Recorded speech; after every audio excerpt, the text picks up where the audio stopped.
जब मैं उस रात घर पहुंचा तो मेरी पत्नी मेरा इंतज़ार कर रही थी। उसने हम दोनों के लिए डिनर परोसा।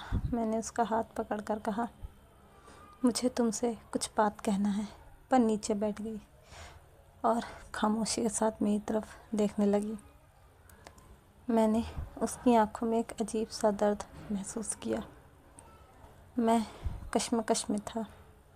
मुझे समझ नहीं आ रहा था कि मैं अपना मुंह कैसे खोलूं, लेकिन मुझे उसे बताना था कि मेरी ज़िंदगी और दिमाग में क्या चल रहा है। मुझे उसे बताना था कि मुझे तलाक चाहिए। मैंने शांति से इस बात को उसके आगे रखा। वो मेरी बातों से नाराज़ नहीं हुई, बल्कि उसने धीरे मुझसे कहा, क्यों? उसके सवाल से परहेज किया। तब उसने नाराज़ हो गई। उसने अपने हाथ में पकड़े चम्मच फेंक दी और मुझ पर चिल्लाई, तुम जानवर हो। उस रात हमने आपस में बात नहीं की।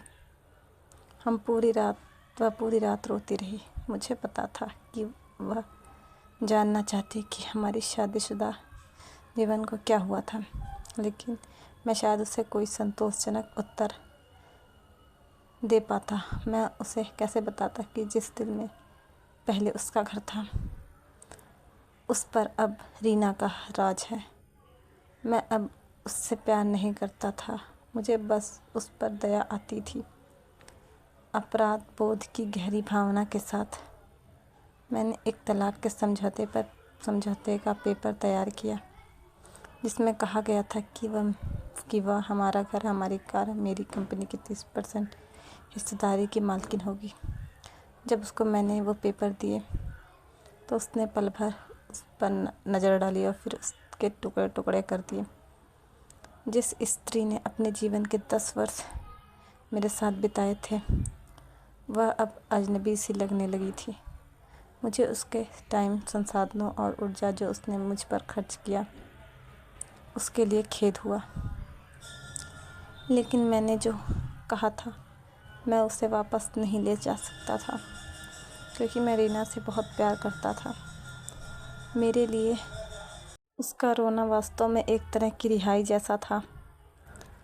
तलाक का विचार, जिसने मुझे कई हफ्तों से परेशान किया था, अब और मजबूत और स्पष्ट अपनी मंजिल को पाने को लग रहा था। अगले दिन मैं देर से घर वापस आया और देखा कि वह मेज़ पर कुछ लिख रही है। मैंने रात का खाना नहीं खाया और सीधे सोने चला गया और बहुत तेज़ी से सो गया, क्योंकि मैं रीना के साथ एक व्यस्त दिन के बाद थक गया था। जब मैं उठा तब भी वह टेबल पर लिख रही थी। मुझे परवाह नहीं थी, इसलिए मैं पलट गया और फिर सो गया। सुबह उसने अपनी तलाक की शर्तें मुझे बताई। वह मुझसे कुछ नहीं चाहती थी, लेकिन तलाक से पहले उसे 1 महीने का नोटिस चाहिए था। उसने अनुरोध किया कि उस 1 महीने में हम दोनों यथासंभव सामान्य जीवन जीने के लिए संघर्ष करें। इसके लिए उसके कारण सरल थे। हमारे बेटे की 1 महीने में परीक्षा थी और हमारी टूटी हुई शादी से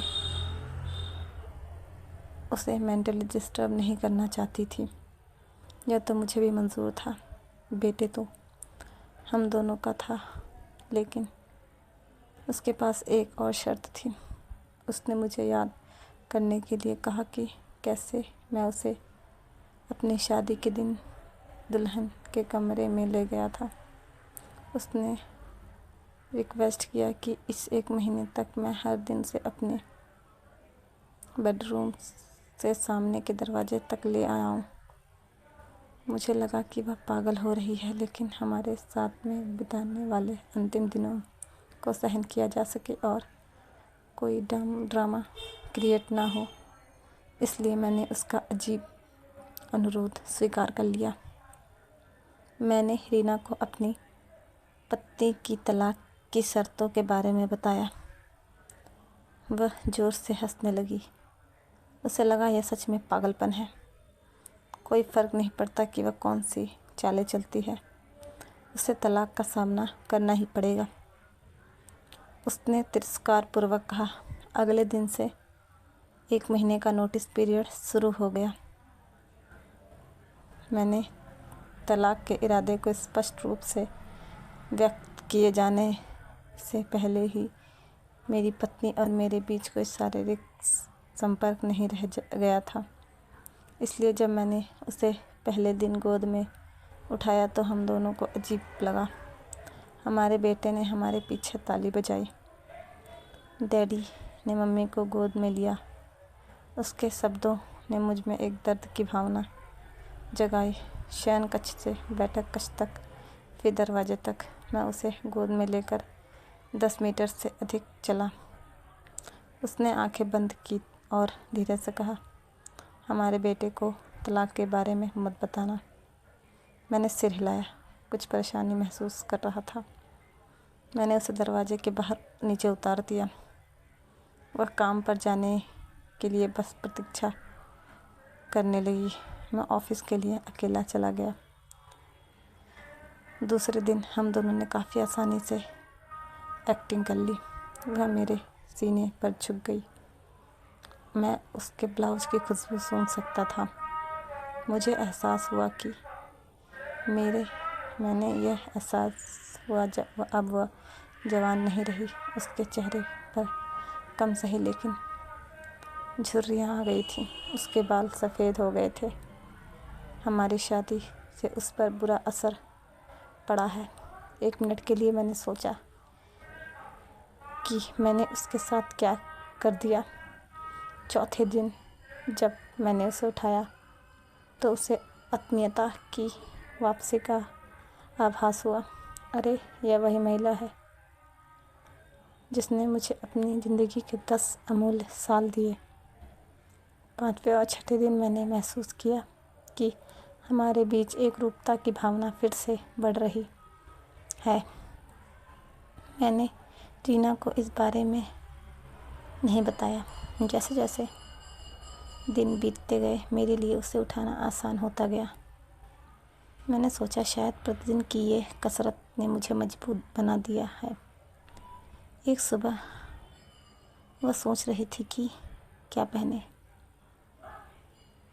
उसने बहुत सारे कपड़े पहनने की कोशिश की, लेकिन उसे एक भी उपयुक्त पोशाक नहीं मिली।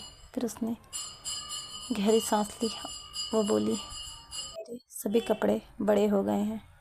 मुझे अचानक एहसास हुआ कि वह इतनी पतली हो गई है। मुझे अब समझ में आया कि यही असली वजह है जो मैं उसे इतनी आसानी से उठा पाता था। अचानक एक विचार ने मुझे अंदर से झकझोर दिया। उसने अपने दिल में कितना दर्द और कितना दुख दबा रखा होगा जिससे उसकी ऐसी हालत चली है। अब चेतना में कभी इस बारे में नहीं सोच सका। मैंने उसके सिर को छुआ। हमारा बेटा उसी समय अंदर आ गया और बोला, पापा, माँ को गोदी में उठाने का समय हो गया है। उसके लिए इस 1 महीने में अपने पिता को, अपनी माँ को गोदी में उठाकर ले जाते देखना उसके जीवन का एक अनिवार्य हिस्सा बन गया था। मेरी पत्नी ने हमारे बेटे को करीब आने का इशारा किया और उससे कसकर गले लगा लिया। मैंने अपना मुंह फेर लिया क्योंकि मुझे डर था कि मैं इस अंतिम समय में अपना विचार ना बदल दूं। फिर मैंने उसे अपने बाहों में पकड़ लिया। शयन कक्ष तक से चलते हुए बैठक के कमरे में होते हुए दरवाजे तक। उसने सौम्यता और स्वाभाविक रूप से अपने हाथ मेरी गर्दन के चारों ओर रख दिए। मैंने उसके शरीर को कसकर पकड़ा था। यह हमारी शादी के दिन जैसा ही था, लेकिन उसके बहुत ही कम वजन ने मुझे उदास कर दिया। आखिरी दिन जब मैंने उसे अपनी बाहों में उठा लिया तो मैं मुश्किल से एक कदम भी आगे बढ़ सका। हमारा बेटा स्कूल के लिए चला गया था। मैंने उसे कसकर पकड़ लिया और कहा, मैं यह नहीं देख पाया कि हमारे जीवन में इंटीमेसी की कमी हो रही है। मैं ऑफिस चला गया। दरवाज़ा बंद किए बिना तेज़ी से कार के अंदर बैठ गया। मुझे डर था कि थोड़ी सी देर से भी मेरा मन बदल जाएगा। मैं वहाँ चला गया जहाँ रीना रहती थी। रीना ने दरवाज़ा खोला और मैंने उससे कहा, सॉरी रीना, मैं अपनी पत्नी को तलाक नहीं दे पाऊँगा। उसने मुझे आश्चर्य से देखा। वो अचंभे में थी और फिर मेरे माथे को छुआ। क्या तुम बुखार है क्या? उसने पूछा। मैंने कहा, मैं तलाक नहीं लूँगा। मेरा वैवाहिक जीवन शायद इसलिए उबाऊ था क्योंकि वह और मैं अपने जीवन के छोटे छोटे पलों को महत्व नहीं देते थे। इसलिए नहीं कि हम अब एक दूसरे से प्यार नहीं करते थे। अब मुझे एहसास हुआ कि जब से मैं उसे अपने शादी के दिन अपने घर ले आया था, तब मैंने और उसने एक दूसरे से वादा किया था कि हम एक दूसरे का साथ तब तक नहीं छोड़ेंगे जब तक कि मौत हमें अलग ना कर दे। ऐसा लग रहा था कि रीना अचानक शौक में जाग गई। उसने मुझे एक जोरदार थप्पड़ मारा और फिर दरवाज़ा मेरे मुंह पर पटक दिया और फूट फूट कर रोने लगी। मैं उसके घर के बाहर आया और अपने घर की ओर चल दिया। रास्ते में फूलों की दुकान पर मैंने अपनी पत्नी के लिए फूलों का गुलदस्ता लिया। सेल्स गर्ल ने मुझसे पूछा कि कोई कार्ड पर क्या लिखूं। मैं मुस्कुराया और लिखा, मैं तुम्हें हर सुबह उठाऊंगा जब तक मौत हमें अलग ना कर देती। उस शाम मैं घर पहुंचा, हाथों में फूल और चेहरे पर बड़ी सी मुस्कान लिए। मैं सीढ़ियों पर चढ़ा और अपनी पत्नी को बिस्तर पर पाया मृत। मेरी पत्नी महीनों से कैंसर से लड़ रही थी और रीना के साथ इतना व्यस्त था कि मैंने ध्यान नहीं दिया, ना ही महसूस किया। वह जानती थी कि वह जल्दी ही मर जाएगी और वह मुझे हमारे बेटे की नकारात्मक प्रतिक्रिया से बचाना चाहती थी। अगर हम तलाक के साथ आगे बढ़ते तो मेरा बेटा मुझसे पक्का नफरत करता। कम से कम हमारे बेटे की नज़र में एक प्यार करने वाला पति हूँ।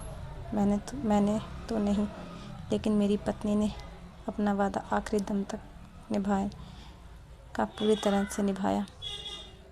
हाँ, पूरा जीवन अब मुझे पछतावे की आग में जलना था, मगर अब अपने आखिरी दम तक अपनी पत्नी से और भी ज़्यादा प्यार करता रहा, चाहे वह मेरे साथ नहीं थी।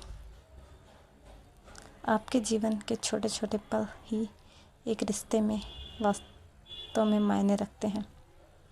एक हवेली, कार, संपत्ति, बैंक का पैसा नहीं, ये खुशी के लिए अनुकूल माहौल बनाते हैं, लेकिन अपने आप को खुशी नहीं दे सकते। इसलिए अपने जीवन साथी के दोस्त बनने के लिए समय निकालें और एक दूसरे के लिए वो छोटे छोटे काम करें जो नवीनता पैदा करते हैं। एक वास्तविक सुखी वैवाहिक जीवन जिएं। यदि आप इस कहानी को शेयर नहीं करते हैं